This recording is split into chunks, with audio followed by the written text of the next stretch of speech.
Introduction. Being smart in business means knowing what's just around the corner. It means thinking ahead and preparing for inevitable changes that will impact the way business is conducted. This is what allows a business to be resilient and to thrive in a changing environment. Digital marketing is no different. In fact, in his book, The Personal MBA, author Josh Kaufman discusses the value of counterfactual simulation. This means imagining future possibilities and then preparing for them. Let's say that you have a big business that is doing well in a specific niche. Maybe you have a company that sells a whey protein shake. The mistake that some big businesses make is to assume that they're too big to fail and to coast along as they are. But what would happen if another company came along and released a better protein shake for a fraction of the price? What if a new source of protein were to be discovered? What if a study revealed that whey protein was bad for us? Any of these things could happen and could completely shake up even the most established business. The smart company, though, will already have considered these eventualities and prepared for them. This is counterfactual simulation. It's thinking about what's just around the corner and then preparing for those possibilities. As digital marketers, that means thinking about things that could impact on the face of marketing. And one of the things that could have the biggest impact of all? Artificial intelligence. AI and machine learning have the potential to completely change the face of internet marketing, rendering many older strategies obsolete even. Only by preparing for those changes can you ensure that your websites manage to hold their position in the SERPs, that your advertising campaigns remain profitable, and that your services remain relevant. And a lot of this stuff isn't just speculation. It's happening right now. AI is already making huge waves even though you may not realize it yet. It's affecting the way that SEO works, the tools and software we use, and the way that ads are displayed. AI is able to think faster and smarter than any human, and that's especially true when it comes to internet marketing, which is a data-driven pursuit. An AI marketer can create endless amounts of content in a second, doing the work of hundreds of humans. All of that content will be perfectly catered toward the target demographic. AI will run Google. It will manage entire business models. It will run AdWords, and it will run new tools we haven't even dreamed up yet. The digital marketing singularity is just around the corner. This training will help you to prepare and explain several concepts. AI versus machine learning, how to conduct SEO now that Google is an AI-first company, chatbots, programmatic advertising, big data, RankBrain, digital assistants, data science, SQL, latent semantic indexing, and the future of internet marketing. In this training, you will gain a crystal ball with which to gaze into the future of internet marketing and to ensure that you are ready for all those changes when they come. By the end, you'll be better prepared and in a better position than 99.9% of other marketers. What is AI and machine learning? Before we go further, we should first take a look at precisely what AI and machine learning actually are. These are two related but also distinct terms which often get confused. Both will impact on marketing, but in different and unique ways. AI, then, is artificial intelligence. That means software and hardware designed to act and appear intelligent. Such software is capable of making meaningful choices and conducting activities that we would normally consider the domain of humans. AI comes in two broad flavors. One is weak AI, which is also known as narrow AI. Weak AI is essentially a form of AI that is designed to perform a specific job. An example of this is the self-driving car. This form of AI is capable of knowing the positions of countless cars on the road and being able to respond by steering, accelerating, braking, etc. If you were to watch a self-driving car from the outside, you might think a human were driving. In that way, it does a job that would normally be considered a human role. But at the same time, you can't speak with a self-driving car and you can't ask it how it's feeling. A self-driving car would certainly not pass the Turing test. Note, the Turing test is a test designed to measure the effectiveness of an AI. If you talk to an AI on a chat app and you don't know that it isn't human, then it is considered to have passed the Turing test. Another example of weak AI is used when creating bad guys in computer games. These use programming in order to behave in a human-like manner and to provide a challenge for the player. However, the code is only useful in the context of the video game, and so it's not about to turn into Skynet anytime soon. Weak AI might not sound as exciting, but it is being used for a huge range of extremely exciting things, from helping to treat disease to improving the economy. Conversely, the type of AI that we often see in science fiction is what we know as general AI. This is AI that doesn't just have one purpose, but that is designed to do everything that a human might be able to do. So you could play a word game with this AI, ask it how it's feeling, or get it to look up something useful. An example of a general AI is DeepMind, owned by Google. DeepMind is a company that has developed a neural network that employs general learning algorithms to learn a huge range of different skills. Many AIs, such as IBM's Watson, are actually pre-programmed. That means that they work using a kind of flowchart and will answer questions with the same answer every time. On the other hand, DeepMind is apparently able to think and respond via a convolutional neural network. Certain behaviors are reinforced and encouraged, and these will begin to become more prominent. This isn't a perfect simulation of how a human brain works. Cognitive behavioral psychology teaches us the importance of having internal dialogues and models for thinking. However, it is the closest thing we currently have to a true general intelligence. Machine learning. Machine learning, on the other hand, works differently. Machine learning utilizes huge data sets in order to gain surprising and almost frightening capabilities at times. Machine learning essentially allows a piece of software to be trained. An obvious example of this would be computer vision. Computer vision describes the ability that some machines have to understand visual information.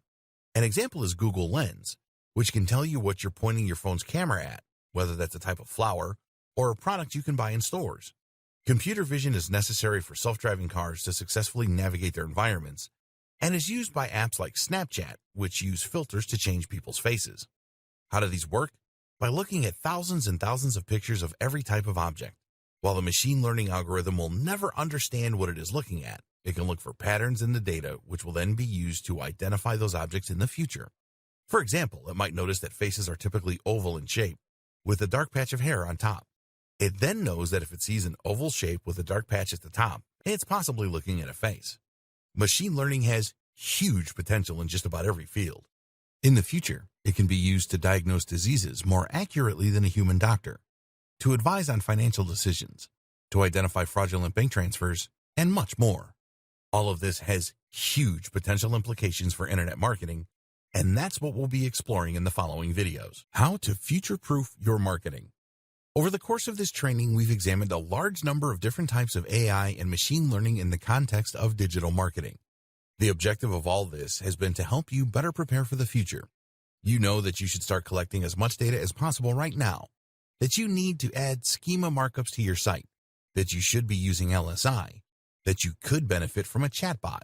You even know a little bit about SQL, just in case you ever decide to get involved behind the scenes. But in all likelihood, all of this is going to change a lot more before it enters the scene, and we can't really anticipate just how its impact will be felt. There are huge waves making their way through internet marketing, and the power of AI can't really be understated. Imagine, for instance, what will happen once AI that can write high-quality content becomes commonplace and commercially available. This technology already exists. AI that can write nearly as well as a human. But when it is allowed to cut loose on the web, it could potentially flood the internet with new enough content to double or triple its size in a matter of days. How will we know what's written by a human and what's not? What about when AI can create realistic-looking images? We've already seen the power of deep fakes. How will we know what's real and what's not? We can't really prepare for these scenarios because we don't know how they will play out. So for now, it is best to focus on what we do know. And in particular, as a marketer, that means focusing on Google's move to natural language processing and more human-like interactions. It also means that Google is going to keep getting smarter. Google used to look for keyword matches, but now it actually understands the meaning of a website and can use many more metrics in order to understand whether it is high or low quality and whether it is delivering on what it claims to do. In fact, Google likely has the potential to become the most powerful AI on the planet, owing to the huge amount of information it has access to and the huge resources that the company pour into it. This makes it increasingly difficult to game the system or to try and trick Google. The best thing we can do then? Make the best quality content we can. As Google becomes more and more human, writing for Google and writing for the reader will mean essentially the same thing. It's time we started focusing on great quality content and on providing real value. The key thing to remember is that Google serves its customers first and foremost. Who are its customers? The users who use it to find information and entertainment. Google wants people to keep using its search, and as such, it needs to make sure it consistently brings up only the most relevant and interesting information. As long as you are concerned with creating great quality content for your readers, then your goals and Google's will be aligned. Thus, each time it gets a little bit smarter, that will work to your favor instead of being something you need to worry about. As Google gets smarter, it will find more ways of identifying the best quality content. And so, if you're focused on delivering that, Google will find more ways of connecting you with your audience. Combine this with more data collection and a generally more data-driven approach to marketing, and you'll be ready for the future of the industry. Google as an AI-first company. A while ago now, Google announced that it had become an AI-first company.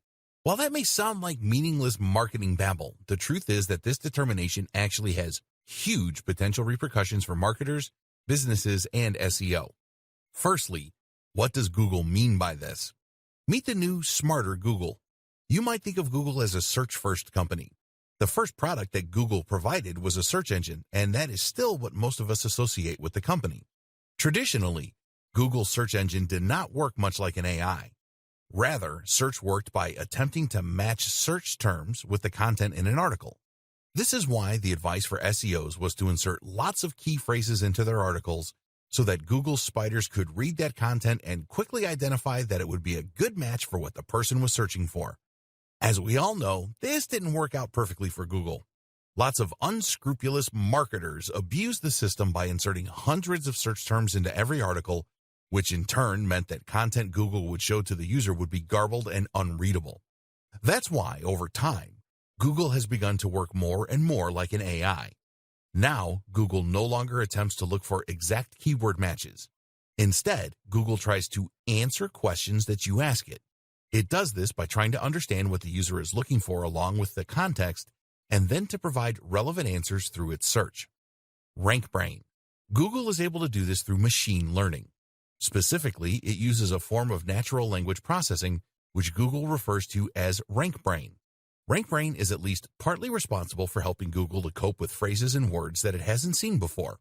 If RankBrain identifies a word it isn't familiar with, then it can guess what it might mean based on context and based on its usage elsewhere.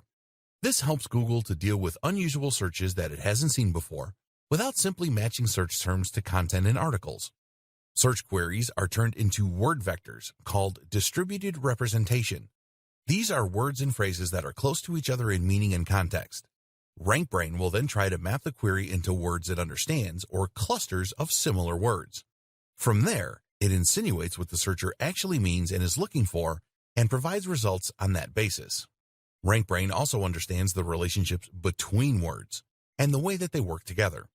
At one point, joining words such as the or and were ignored by Google.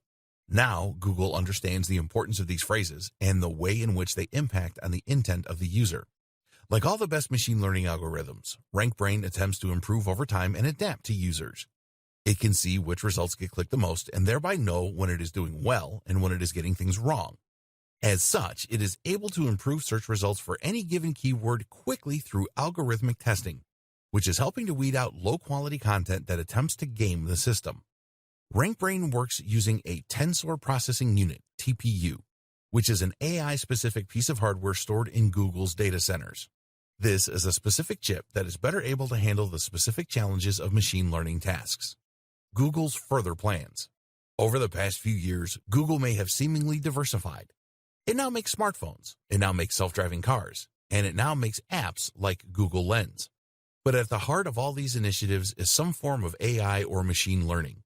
Google Lens uses machine learning to identify objects in a scene and allow users to that way search the real world around them. Self-driving cars, of course, are highly reliant of various forms of AI. And the Google Pixel phones? Arguably, their main focus is putting Google Assistant in everyone's pockets. And this is the real clue as to what Google is up to. Google Assistant is an AI and virtual assistant that users can use to get weather reports, to book taxis, to play music, and much more. Google Assistant uses a combination of machine learning to detect human language, for example, and AI in order to provide useful results and speak in a natural manner. Google Assistant is closely integrated with Google Search. You can ask Google Assistant a question like, "Who started Iron Man?" and it will give you a natural answer.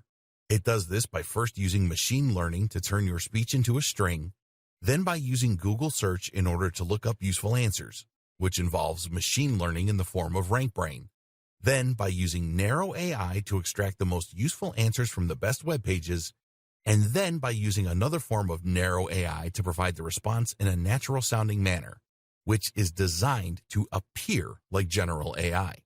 Much of this is carried out not on the device that you're speaking to, but on Google's TPU located in the cloud. What does all this mean for marketers? So what does all this mean for marketers? Simple. It means that Google wants to be able to understand your content and extract the most useful information. It no longer wants you to use rigid keywords, and it wants you to prepare for a more voice-driven form of search. Google is betting big on AI and machine learning. It believes that in the future, AI assistants will be huge, and it wants Google Assistant to be number one. It envisages a future where we spend less time staring at our devices and instead get the information we need by asking our phones or our Google Homes. We'll speak naturally to these devices, and they'll provide us with handy answers. Preparing for semantic search. Whether Google Assistant eventually becomes the ubiquitous tool that Google wants it to be or not, the fact remains that Google wants search to become increasingly more natural and human. It already has in many ways. That means that marketers and website owners need to make some changes to the way they do things. It's no longer enough to find a keyword and repeat it a whole lot. You now need to work as though you're speaking with an AI. And that means a couple of things. LSI, Latent Semantic Indexing. Latent semantic indexing is one of the most important things to consider if you're interested in improving your SEO and getting to the top of Google. It's even more critical if you hope to be ready for Google's AI-driven future. Not only is it a powerful concept in itself, but it is also an important microcosm of the broader changes that we are seeing to SEO today. Search engine optimization is a big and very important part of digital marketing, and if you want to drive the maximum number of people to your website or blog, then it's absolutely essential that you have the search engines on board. In the past, SEO has largely relied on creating tons of content around a certain topic and repeatedly using a set number of keywords or key phrases in that content in order to help Google identify the subject and help the right visitors to find your pages. Unfortunately, a few people began to take advantage of this system and began keyword stuffing by using the same keywords over and over again to the point of distraction. Google had to get smarter, and so it did. Today, using the same keyword too much will get you into trouble. So what does Google do instead? It looks at context and the broader subject of the article. In other words, it looks for synonyms and related terms, and this also gives it the ability to better understand what your page is about. For instance, if you had written an article about decision trees, then in the past, Google could theoretically have gotten confused and brought your site up as a result when someone searched for trees. It may have thought you were talking about decisions about trees. Now, though, it can look for related terms like flowchart and thus help to more accurately match article to reader. LSI actually comes from mathematics and uses a technique called singular value decomposition. This means that it will scan unstructured data and look for the relationships between the words and concepts within. How to handle LSI? So, how do you make sure your site is LSI optimized? Short answer, you don't. While it is obviously tempting for SEO companies to now start offering their LSI optimized services, the truth is that you should have been doing this all along and without thinking about it. That's what the best web marketers like Andre Ellison have always recommended, and it's what Matt Cutts advises as well. In short, writing naturally should mean that you are including synonyms and related topics. Otherwise, your writing is going to sound pretty repetitive. The moral is what it's always been: stop double guessing and just write for the reader. This is something we'll come back to again and again with regards to preparing for a smarter Google. But there are also some other tips you can keep in mind if you want to ensure that Google knows what you're talking about. First, make sure that you use more than one search phrase. It's a good idea for a whole host of reasons to use a combination of different search terms rather than targeting just a single one. Seeing as Google will often show results that don't use the exact key phrase the person searched for, it makes sense to try and include a few popular iterations of the same term. Likewise, you should make sure to use good and varied vocabulary around the topic. This helps to better demonstrate the context and the subject matter of your article. Rather than filling an article with random synonyms, think instead about words that would often occur alongside the topic you're working with, such as our earlier example of flowcharts. This is called co-occurrence, and it's the kind of thing that machine learning algorithms love. Structured data. The other big concept that SEOs need to consider in order to be ready for the AI Google of the future is schema markups, also known as structured data, also known as rich data. Remember, Google's aim is to enable Assistant to answer natural language questions with useful responses, which will draw on information found on the web. Google doesn't just want to pull up a list of useful search results. It wants to be able to answer questions. So if someone asks how to make bolognese, it will simply read out the ingredients. In order to do this, Google needs to be able to find that most relevant information in a passage of text and then pull out the specific answer. This takes the concept of RankBrain to the next level, allowing it to understand not just what an article is about, but how each paragraph in that article functions. The problem is that Google's AI can't quite do this yet, at least not well enough to be able to usefully provide answers for people without occasionally including complete nonsense. That's where schema markups come in. The idea of a schema markup is to essentially annotate your articles and blog posts by telling Google what each bit is and what it does. Essentially, you're saying this is a list of ingredients, or this is a user rating. This also helps Google to provide what are known as rich snippets. Rich snippets are search results on the SERP's search engine result pages that include more than just a meta description. You might see a search result listed, for instance, that also includes bullet point steps, or that includes ingredients for the meal. This way, the user can see the information they're looking for without even needing to leave that website. How to use markups. Markups look a lot like HTML. Here's an example of what this might look like. That is basically telling Google that you are talking about a local business, the Candle Factory. You can also use schema to highlight product names, authors, aggregate ratings, software applications, restaurants, movies, and much more. To use this information, you can either look up the HTML code and implement it yourself, or you can use Google's handy markup helper, https://www.google.com/markup-helper/u/0. Here you will simply share the URL of the page you want to mark up, and it will then provide you with the opportunity to create the necessary tags. There are also plugins you can use to the same end through WordPress. The good and the bad of schema markups. The savvy among you may have noticed some worrying issues with schema markups. Specifically, they encourage people not to visit your website. Let's say you have a recipes website and you included an article on cooking bolognese. You probably did this hoping that people would search for it on Google, find your website, and then visit your page in order to read about it. In doing so, they might also click on a few ads, they might buy an affiliate product, or they might just remember your brand so they come back again in the future. But if Google simply takes your key information and shares it, then there is no real incentive for them to actually visit your web page. As such, there's no chance that they will click on your ads or buy your products. They'll not even know that the information came from your website. Essentially, Google is this way using our intellectual property without any remuneration, which has upset a lot of webmasters, businesses, and marketers. So should you avoid using these features altogether? Unfortunately, that is not really an option. Remember, Google also uses markups in order to provide rich snippets. These are the more media-rich search listings, which include things like star ratings, images, bullet points, and more. These really help a web page to stand out in the SRPs and thereby ensure that more people click on that listing. And while you might not get any benefit from having Google read your ingredients out, if you don't include markup language, then it will just get that same information from one of your competitors. Google wants to use schema markups, and that means that it will likely reward those sites that do with a little SEO boost. For all those reasons, it's essential that you keep using this strategy, even though you might be giving Google free information in doing so. In the future, if more and more people talk to their Google Assistant rather than browsing the web for information, then there's a good chance Google might need to rethink its policy, lest it face a rather big backlash from content creators. Big data. You might hear the term big data thrown around a lot and not fully understand what is meant by it. In this video, you will be enlightened and learn how big data can help you and your business both now and in the future. Essentially, big data is nothing more than large data sets.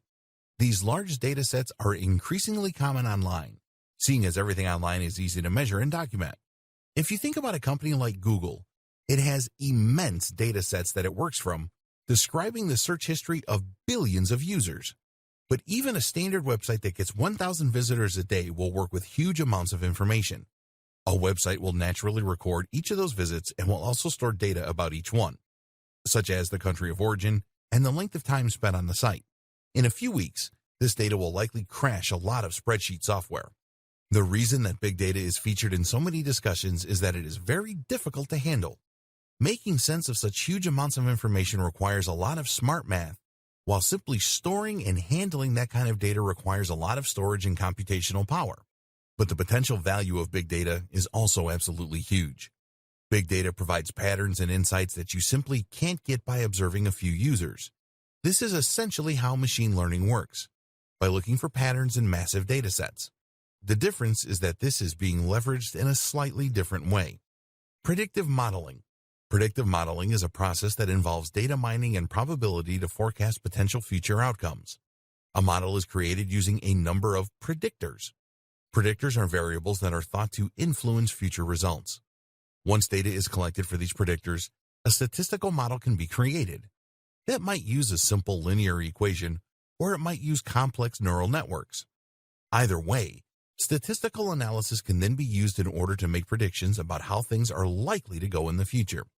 With regards to marketing, this can help provide better customer insights, better lead scoring, campaign nurturing, upselling and cross-selling, personalized product recommendations, and more. Amazon is an example of a site that uses big data in order to provide personalized product recommendations. Amazon doesn't just use a database of items grouped together, which would be almost impossible to maintain, but rather generates data automatically from every single transaction and sale, and then looks for patterns. It will see what products tend to be bought together, there's that co-occurrence again, and can therefore use this information to show items that it thinks a user might want to buy next. Likewise, when it comes to lead scoring, big data can be immensely useful. Lead scoring means understanding which leads are likely ready to purchase and which are not. This is immensely useful information for companies that might want to send sales letters to the cross-section of their mailing list that they think will actually buy from them, rather than being put off by the amount of sales material they're receiving. Amnesty International uses segmentation and predictive modeling techniques in order to better identify the right groups to market toward.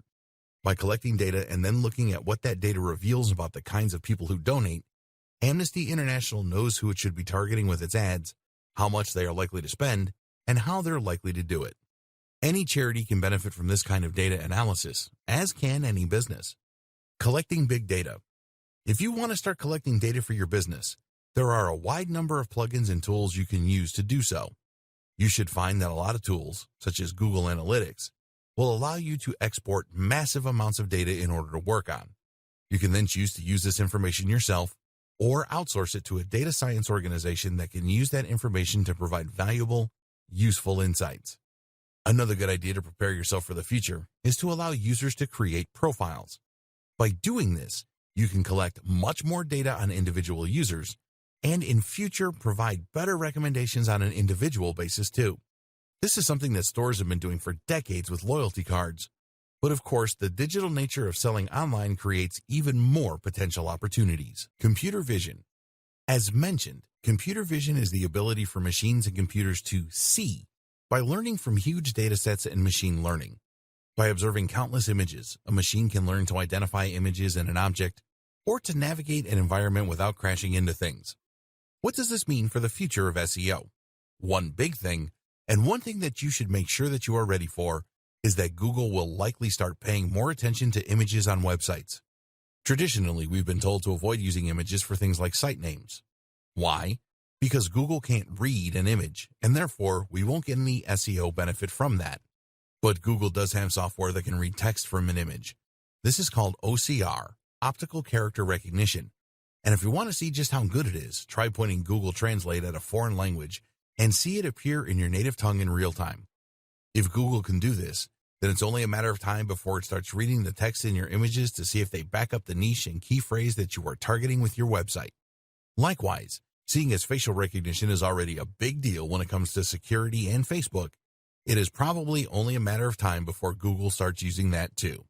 For example, if you write a blog post about Sylvester Stallone, Google might someday look not only at your content, but also at the photos on your page in order to see if there are pictures of Stallone there.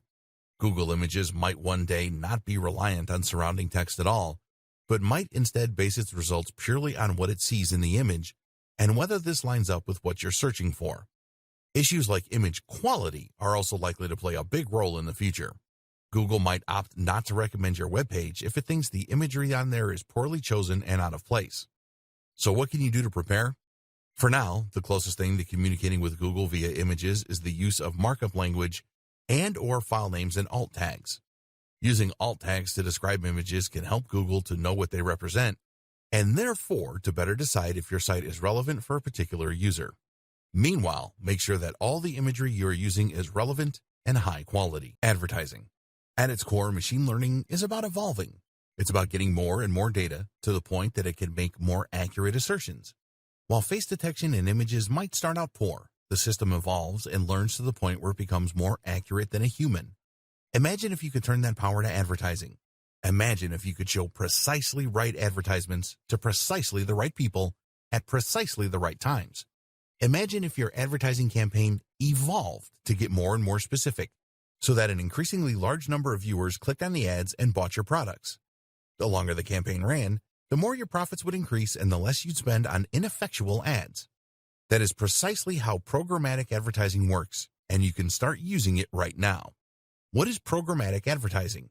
Programmatic advertising campaigns allow marketers to buy native ads on a variety of publisher sites while using smart algorithms to ensure that they are targeting the right viewers at the right times, all while remaining within budget thanks to a bidding system that allows them to compete for impressions with other advertisers. In short, these campaigns give the precision and quality of native advertising, like banner ads, while at the same time allowing for the control, adaptability, and precision that you would get with a PPC campaign.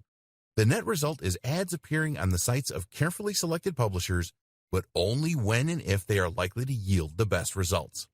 Programmatic advertising uses a complex algorithm in order to identify your business's ideal customer and then to figure out where they are likely to appear on the web. It will then show the ads in those places and then utilize a learning algorithm. Instead of going from one publisher to another discussing rates, you allow a bot to do all the work for you.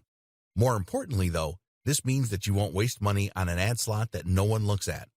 Your ads will be chosen and honed by a smart algorithm, and the result will be that they get higher CTRs from the right targeted customers. RTB. This is how programmatic buying is different from other PPC or just buying a banner ad on your favorite news site. Giving you further control, meanwhile, is the option to use RTB or real-time bidding. What RTB essentially means is that you are automatically entering into a bidding war each time a page loads based on your predefined budget. These bidding wars allow your ads to compete with other advertisers around a large selection of different websites that all cater to the specific demographics and context that you have chosen.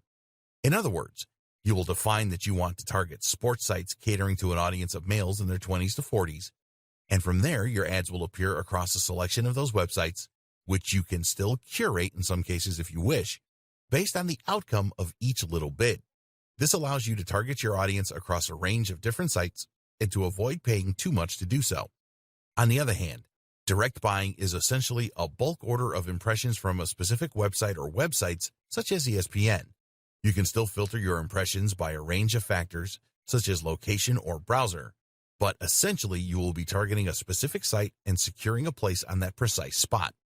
Direct buying is effectively a little more like advertising with a banner ad, while RTB is a little closer to the PPC model. Here you bid for spots across a range of websites, while still having a little more control. Deciding what will work best for you will depend on a number of factors. For instance, your budget is going to come into play as direct buying tends to be more expensive because lower CPIs won't have as many opportunities to appear. It's also worth considering that RTB gives you more flexibility, more data, and more control. You can identify which sites are working best for you, at which times, and for which viewers, and then you can further tailor your approach accordingly. On the other hand, though, if you bid too low using RTB, then you risk your ads not appearing at all. This is in direct contrast to direct buys, which essentially guarantee you your ad spot and that you will eventually be certain to get that number of impressions. This is useful for a company with more concrete goals and a fixed timescale. Likewise, with direct buying, you will be able to more tightly control where your advertising appears and forge a closer relationship between your brand and that of the publisher. So different approaches will work for different marketers and for different purposes. Your job is to decide which works best for you, and the best way to do that may be to dip your toe in and try them out for yourself. How to be more successful with programmatic buying. Programmatic advertising has very quickly risen to prominence in the online marketing industry and is an important new tool for any business that wants to reach a bigger audience. That said, though, even the best programmatic tools are only as effective as the people controlling them, so before you get ahead of yourself, consider these 4 crucial tips to ensure your success. Don't forget the creative component. No matter how well targeted your ads are or how smart your campaign is in terms of exposure, if you haven't invested in the creative aspect, then those ads are going to fall flat. Design your ads well and test to see which designs work best. Likewise, think about your brand identity and how you can strengthen this even through ads that don't get clicked. Choose a programmatic partner who can help you with this aspect. Consider audience and context. Before choosing which publishers to work with, you need to look at the audience they are attracting as well as the context. The ideal partner will be a site that writes about topics related to yours and targets the precise same demographic you are. In some cases, though, you won't be able to find both, and thus you will need to select publishers that provide the best balance. And don't be tempted to ignore context in these situations, because studies show that the same person is far more likely to click on an ad for golf clubs when they are on a golfing website compared with a news site. More to the point, someone who wants a wedding dress is only going to want that wedding dress during a particular time in their life, and this really demonstrates the importance of context. Be willing to spend to begin with. The beauty of programmatic advertising is that you can directly manage your spending in real time to ensure you get the maximum exposure whatever your budget. However, it is highly recommended that you start out with a higher spending limit than you intend to continue with, as this will enable you to more quickly identify what works and what doesn't. Remember, you want more data, and that means you want more clicks. As you tweak your campaign in response to stats and ROI, you will get closer and closer to the optimum setup, but if you don't spend the money up front, then you won't be able to tell if your campaign is working because you won't win enough bids. Spend a little up front, and you'll save money in the long run once you settle into your groove. Make sure your ads fit in. The downside of any automated advertising campaign is that you can lose that personal touch. The benefits that come from working with a publisher to develop an advertising campaign that matches the tone and appearance of their overall site and that they will help to promote throughout their content. Unfortunately, native advertising is difficult to scale, which is why so many automatic platforms are popular. To be successful with programmatic advertising, this is something you need to consider. Your ad is targeting the right people, on the right devices in the right context. But is it the right fit for the job? This ad needs to look like a native ad in the same way that a banner ad would. Creating ads that will blend into a number of environments is one way to do this. Another is to choose a tool that allows you to select the brands you want to work with, and then to choose those that are already closely aligned with your own goals and style. Email marketing. The key to success on the web is not just to gain traffic, but also to control that traffic. What does that mean? It means that you need to know how to decide which of your visitors you want to talk to at any time. It means that you need to understand your visitors and to know what they are thinking, what their moods are, and what they're interested in at any given time. And it means you need to know how and when to strike when it comes to selling products or encouraging people to sign up to your mailing list. This is a theme we've seen come up time and again with machine learning and AI, and email marketing is no different. You can do all this by building a mailing list and then segmenting that list. First, let's go over the basics of email marketing again for those that aren't familiar. Email marketing is, of course, the process of marketing via email. In other words, this means you're going to be building a big list, a collection of emails, and you'll do this by asking visitors to your site to share their contact details when they land on your homepage. This, in turn, requires an autoresponder. An autoresponder is a tool that you use to create email forms and then to manage all of the contacts on your list. You can use the form somewhere on your page to let people input their details, and you'll use the autoresponder to actually send all your emails. It should be immediately apparent what the value of this is. Sending all your emails manually using Gmail or another web client is not easy and would likely result in many not getting delivered. You'd have to send lots of different emails for longer lists, and you need to manually manage any requests to subscribe or unsubscribe. An autoresponder manages all of that for you, so you just need to write one email and then click send. The other benefit of an autoresponder is that it can collect data for you and use that information to do a range of different things. For example, an autoresponder can show you the percentage of subscribers who actually open your emails. If your email subject headings aren't successfully encouraging people to read, then you can identify this problem and work on a solution. Suddenly, we're using a data-driven approach and machine learning again. You can then see all the visitors who did read a given message in one place, or choose to see all the ones that didn't.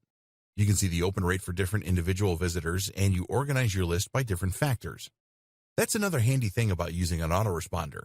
It will allow you to grab more information using the form embedded on your page, and that information can then be used to group your visitors.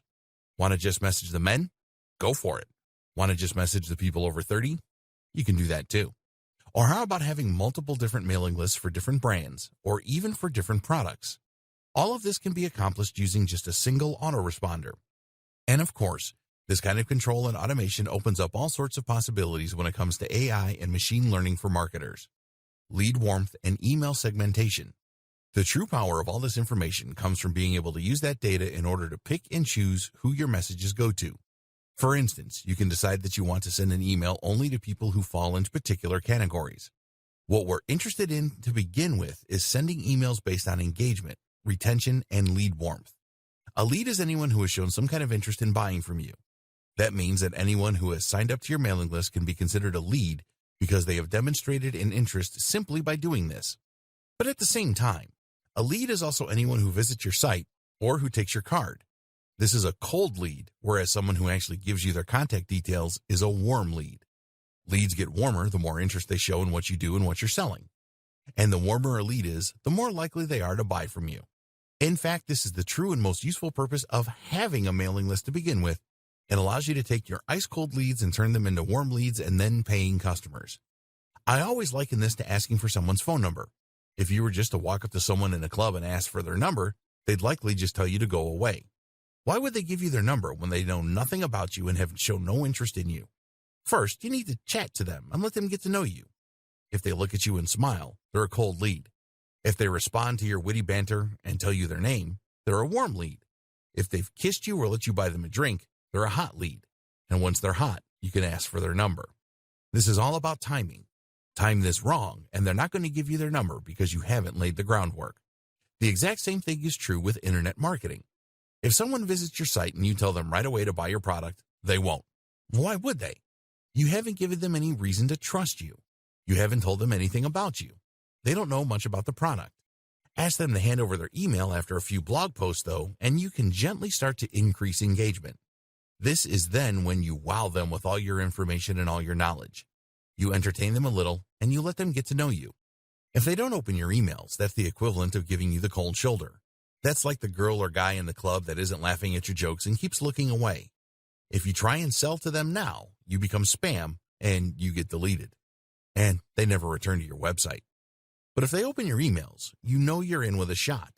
That means you can then send them some more information about your products and get them excited for your product launch. If during that they still keep opening your emails, then you know you've got an even better chance of success. If you now try and sell to them, there's a much better chance they'll buy from you. Using email segmentation, you can do exactly that. You can see which of your visitors are actually opening your emails, are actually clicking your links, and are scrolling down to the bottom. In fact, using cookies, it is even possible to see which of those visitors has been to your website and looked at your products.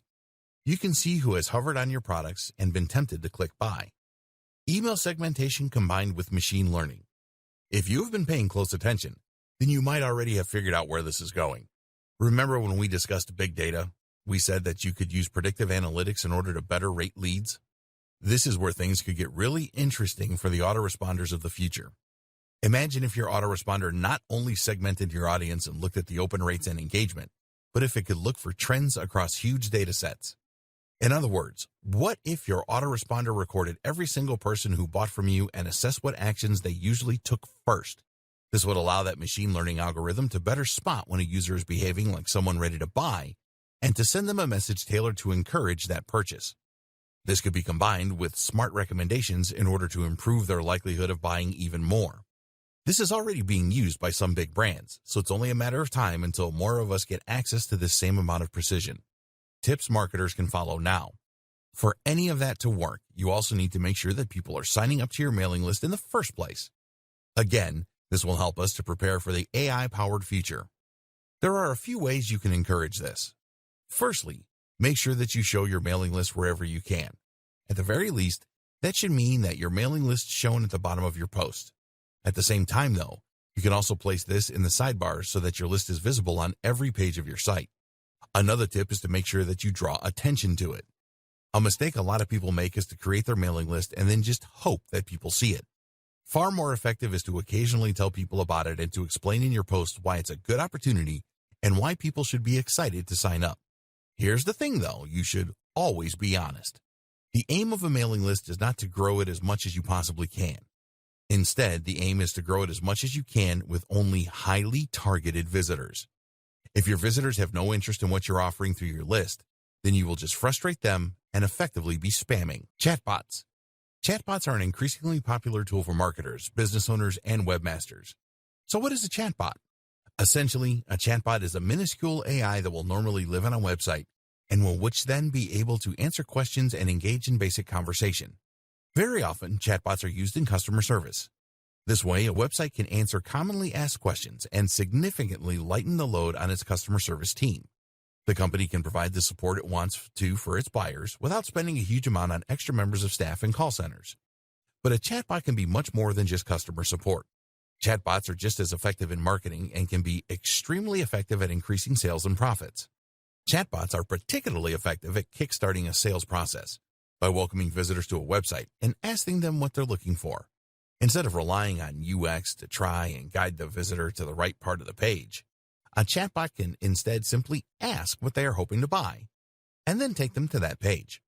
What's more is that it can provide useful recommendations, perhaps informed by previous buying history, and it can reduce any concerns that users might have. Chatbots can even get information from customers by asking them their budget or what it is they're looking for. Even if they don't buy, you now understand their intent, and you can use this information to hone your marketing strategy further. Some pundits argue that in the next few years, 85% of business might be done through chatbots. So how can you get started? 80% of businesses say they want chatbots in place by 2020. Facebook chatbots. One option is to invest in a Facebook chatbot. There are plenty of sites and services online that will sell these for you. Facebook Messenger is a new frontier for a lot of small businesses. While it has crept under the radar for many marketers, the numbers speak for themselves.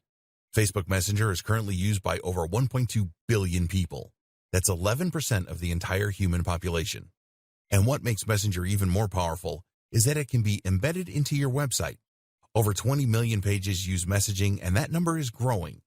This provides a very simple and easy way to communicate with your visitors, to answer their queries, and to help convert traffic into sales. But you can't be available 24/7 to cater to all your visitors' needs, and this is where a chatbot comes in. This is a basic AI that can tend to your customers and help to provide a more personal experience while answering basic questions. This is a hugely powerful tool for businesses, as it means you'll no longer lose visitors that struggled to find their way around the website or to get the information they need. Imagine if customers could order food by just sending a Facebook message and then answering a few automated questions. Or what if a business could access your expert legal advice without ever needing to speak to you in person? All of this is possible in the near future. Facebook chatbots can even be proactive by sending messages to potential customers. You need to be extremely careful with this, seeing as it can be seen as spam. But if you have an automated system that's able to reach out to potential buyers at just the right time with a carefully crafted message, this can be huge for business.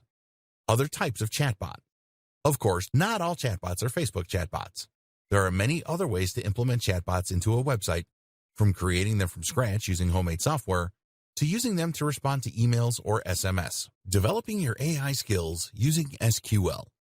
If you want to ensure you aren't left behind by developments in AI and machine learning, then it may pay to learn relevant skills that you can use to implement your own strategies.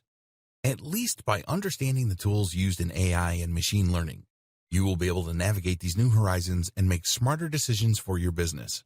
One of the key concepts to understand then is SQL.